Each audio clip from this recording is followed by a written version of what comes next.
members.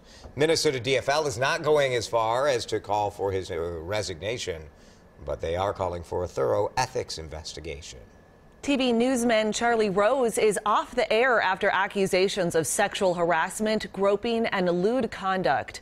The Washington Post is reporting that 8 women have come forward claiming Rose made unwanted sexual advances toward them, including lewd phone calls and walking around naked. The incidents allegedly happened between the 1990s and 2011 and involved women who worked for The Charlie Rose Show on PBS. The show is halting production.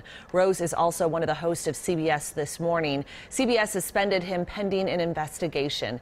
He told the Washington Post, in part, "It is essential that these women know I hear them and that I deeply apologize for my inappropriate behavior. I'm greatly embarrassed. I have behaved insensitively at times, and I accept responsibility for that, though I do not believe all these allegations are accurate." Minneapolis police are still asking for help from the public.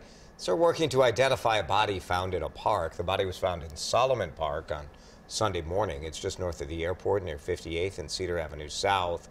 The body was about 40 yards into a wooded area, partially buried and deliberately covered up. A man walking with his dog found the body. Jason Sheets told WCCO his dog Murray became fixated on a certain spot, so he checked it out. Discovered what looked like a hand and an arm and possibly a pelvis partially buried. Hennepin County Medical Examiner's Office is working to identify the remains. Police are asking anyone who may have seen something suspicious in this area to give them a call. A mail carrier walked away uninjured after his truck went up in flames. It happened in the westbound lanes of Interstate 394 near Carlson Parkway in Minnetonka yesterday afternoon.